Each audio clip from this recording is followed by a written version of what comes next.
আগতে ৰংটোত কালাৰ লাগি আছিল সেইকাৰণে এনেকুৱা হৈছে আৰু কালাৰটো সদায় একফালৰ পৰা দিব লাগে এই কালাৰটো তলতে থাকে এতিয়া ইয়াৰে ওপৰত আমি ৰেড কালাৰ দিম আপেলত ৰেড থাকেতো এতিয়া প্ৰথমতে আউটলাইনটো দি ল'ব পাৰিলে ভাল তেতিয়া পেঞ্চিলৰ দাগটো যে আছে সেইটো প্ৰায় নোহোৱা হৈ যায় পেঞ্চিল ইউজ নকৰিলেই ভাল সেইকাৰণে তথাপি বিগিনাৰ্ছবিলাকে যোনে ফাৰ্ষ্ট ড্ৰয়িং কৰিব পাৰে লাইনখিনি দি ল'লোঁ এতিয়া মই চেম প্ৰচেছত তেতিয়া হালধীয়াখিনি দিয়াৰ দৰে চেম প্ৰচেছত ৰেডখিনি দিম এতিয়া এফালৰ পৰা টানিব লাগে কালাৰ এতিয়া এই ৰেডখিনি মানে এটা শেডিং টাইপ আৰু ভিতৰত য়েল্লো থাকে ন আপেলত পুৰাটো ৰঙা নহয়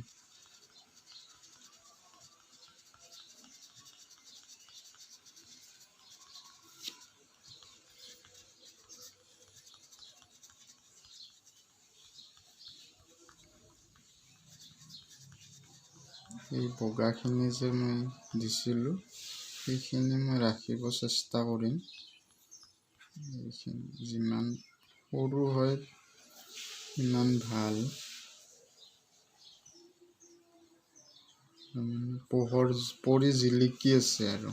এইখিনি ঠাই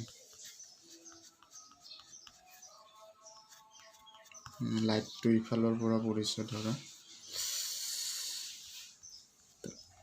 এইখিনি জেগা জিলিকিছে আৰু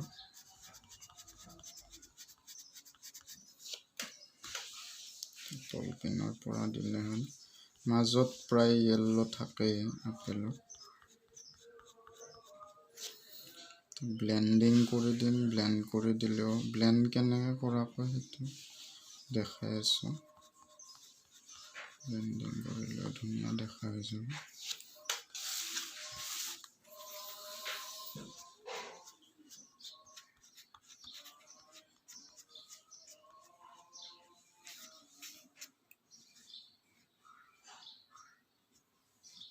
এনেকৈ আউটলাইনত ওলাই গ'লে অলপ মিলাই দিলে হ'ল ওলাই যাওঁতে মানে আউটলাইনৰ পৰা ওলাই নগ'লে ভাল ধুনীয়া দেখা হৈ থাকে তেতিয়া বেছি কাৰণে পাৰিলে মানে প্ৰথমতে বহুত সাৱধান হৈ আউটলাইনৰখিনি কৰিব লাগে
লাগিছেনে অলপ আপেল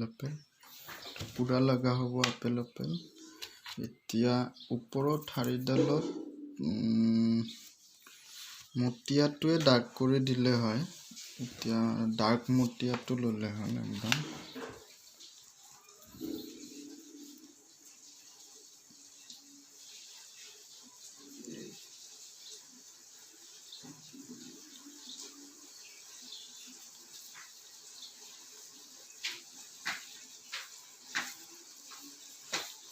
সৰুটো অলপ মিলাই দিলে জুম থাকিলে ভাল সেইকাৰণে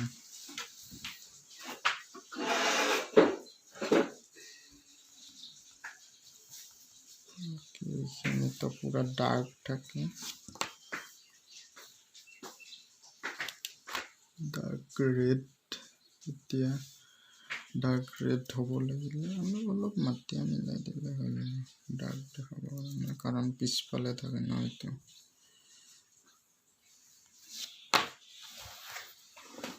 এতিয়া হৈ গ'ল মোটামুটি আমাৰ আপেল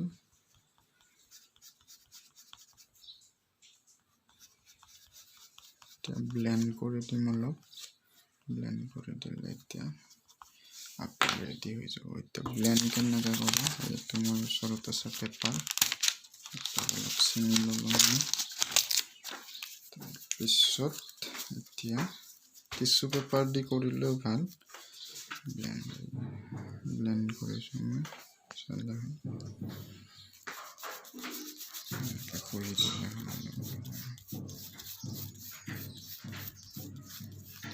যিফালে হেৰি কৰা গৈছে সেইফালে মিলাই দিলে হয় আপেল ৰেডি এতিয়া ব্লেন্ড কৰিলোঁ মই মানে মিলাই দিলে হ'ল শ্বেডিংখিনি অলপ মানে শ্বেডৰ দৰে